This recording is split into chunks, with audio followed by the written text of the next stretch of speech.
சென்னிமலையிலே ஆரம்பித்து பழனியிலே நிறைவு பெற்றது. ஜனவரி 1ஆம் தேதி நடந்தது. அந்த வேல்வாடு நடத்துவதற்கான காரணம், அந்த சென்னிமலையை சுற்றி இருக்கக்கூடிய கிறிஸ்தவ அமைப்பெல்லாம் சேர்ந்து சென்னிமலையை கிறிஸ்தவ மலையா மாத்துவோன்னு ஒரு அறிவிப்பு கொடுத்திருந்தாங்க பொதுக்கூட்டங்கள்ல. ஆக யாரும் அதை தட்டி கேட்கல. எந்த அரசியல் கட்சி வராதப்போ அங்க இருக்கக்கூடிய மக்கள்லாம் சேர்ந்து ஹிந்து முனையை நீங்க வரணும், இதை தட்டி கேட்கணும்னு சொன்னபோது அங்க அதுக்கு எதிர்ப்பு தெரிவித்து ஒரு ஆர்ப்பாட்டம் சொல்லியிருந்தோம். கிட்டத்தட்ட 50,000க்கு மேற்பட்ட மக்கள் அதுல கலந்துட்டாங்க. அந்த கூட்டத்தில் முடிவு செய்யப்பட்டது இந்த வேல் வடிவான ஆனது. அப்படி ஆரம்பிச்சு சென்னிமலையில் ஆரம்பிச்சு பழனியில் நிறைவேற்று இந்த ஆண்டு டிசம்பர் 25ஆம் தேதி திருப்பூரினுடைய கொங்கணீரையில் ஆரம்பிச்சு திருப்பூருக்கு அருகே இருக்கக்கூடிய அழகுமலையில் நிறைவு பெறுங்கிற மாதிரி, அதுக்கு இடையில இந்த வேலானது கொங்கு 7 ஸ்தலம் பிரசித்தி பெற்ற முருகன் கோயிலாம் சென்று செல்லணும் அப்படி சொல்லி சென்னிமலை, கைத்தமலை, சிவன்மலை, ஊதியூர் இந்த சிவஸ்தலம், பவளமலை, பச்சைமலை, பழனி, இன்னைக்கு இங்க மருதமலையில இங்க வந்திருக்கு இந்த வேல். எல்லா முருகன் கோயிலையும் வழிபட்ட பிறகு மக்கள் மத்தியிலே இந்த வேலானது வழிபாட்டு கொண்டு செல்லப்படும். இங்க இந்துக்கள்கிட்ட ஒரு பெரிய எழுச்சியா இருக்குது, ஆன்மீக எழுச்சி இருக்குது. இந்த வேலுக்கானது பெரிய வரவேற்பு இருக்கின்றது. 25ஆம் தேதி இந்து மக்கள்லாம் அங்க திருப்பூர் வரணும் அப்படி வேண்டுகோள் விட்டுறோம். நீங்க தான் கேட்கணும். புகைப்படம் எடுத்து திமுக குழுவுக்கு மட்டும்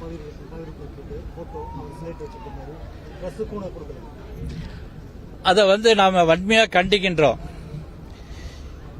ஏன்னா ஒரு சாதாரண ஏதோ மேடையில பேசிட்டாருங்கிறதுக்காக ஒரு மோசமான கைதியை நடத்துற மாதிரி நடத்தியிருக்காங்க. இந்து முன்னணி வன்மையா கண்டிக்கின்றது. அது மாதிரி அந்த மாதிரி பேர் என்ன காயத்ரி கஸ்தூரி அவங்க பேசுதையும் கூட அதை உடனே இவ்வளவு தேடி கண்டுபிடிச்சு அந்த அம்மாவை கைது பண்ணியிருக்காங்க. அப்படியெல்லாம் கைது பண்ண வேண்டியதில்லை. இது இந்து முன்னணி வன்மையாக கண்டிக்கின்றது. இந்த அரசாங்கம் முழுக்க இந்துக்களுக்கு விரோதமாக தான் இருக்குது. இது மாதிரி கிறிஸ்தவர்களையோ முஸ்லீம்களையோ நிறைய இணையதள வாயில நிறைய இந்து கடவுளை பத்தி சொல்றாங்க.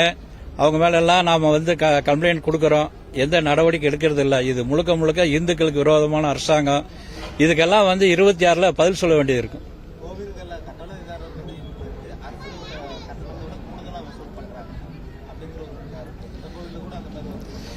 இத பழனியில நாம இதை கண்டிச்சிருக்கோம். பழனியில அந்த மாதிரி கூடுதலா கட்டணம் வாங்கியிருக்கோம், நம்ம கண்டிச்சிருக்கின்றோம்.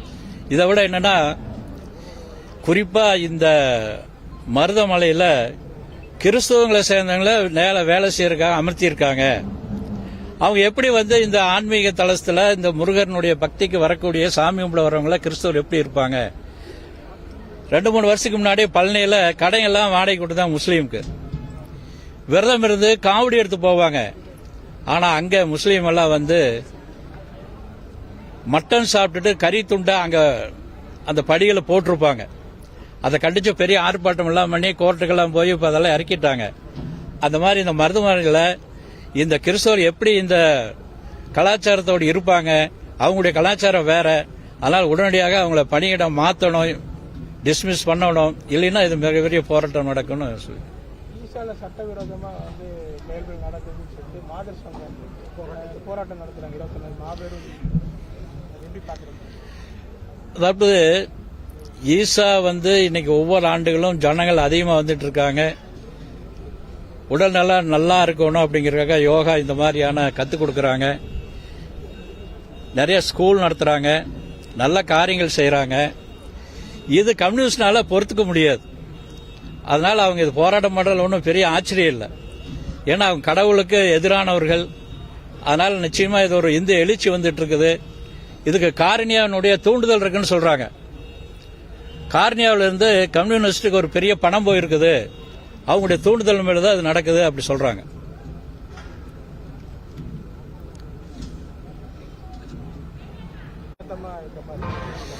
இல்ல அவங்களாம் இந்துக்களுக்கு விரோதமானது சட்ட செயல் ஈடுபடக்கூடியவங்க.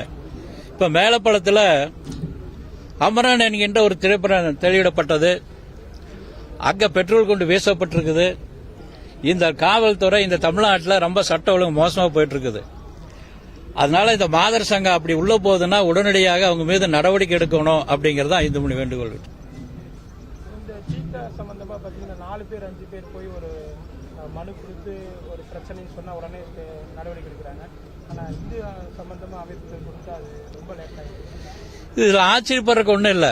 ஏன்னா இந்த அரசாங்கம் வந்து தீகா நக்சலைட்டு இது மாதிரியானவங்களுக்கு சார்ந்த அரசாங்கமா இருக்குது. அதனால இது இப்படிதான் நடக்கும். இன்னும் கொஞ்சம் இந்துக்கள்லாம் கொஞ்சம் வேகமா போராட்டம் நடத்தணும், ஒன்னு சேரணும் அப்படின்னு தான் நம்ம இந்து மணி மக்கள்கிட்ட ஒரு எழுச்சி உருவாக்கிட்டு இருக்கோம். அது 2026 பதில் சொல்ல வேண்டியது இருக்கும். இந்த ரியல் சம்பந்தமா நம்ம புதுசா ஒரு விஷயம் கொண்டு வந்திருக்கோம். மக்கள்கிட்ட எப்படி போகுது? ஒவ்வொரு நகரா வார்டு வாரியா பஞ்சாயத்து வாரியாக இது ஒரு வாகனத்தில் ஏற்பாடு செஞ்சு அங்கங்க மக்களா வந்து அவங்களா வந்து அதுக்கு பூஜை செய்யலாம், அபிஷேகம் பண்ணலாம் அப்படின்னு திட்டமிட்டு இருக்கோம். அது 20ஆம் தேதி வர்ற 22ஆம் தேதியிலிருந்து அது ஆரம்பிக்க போறோம்.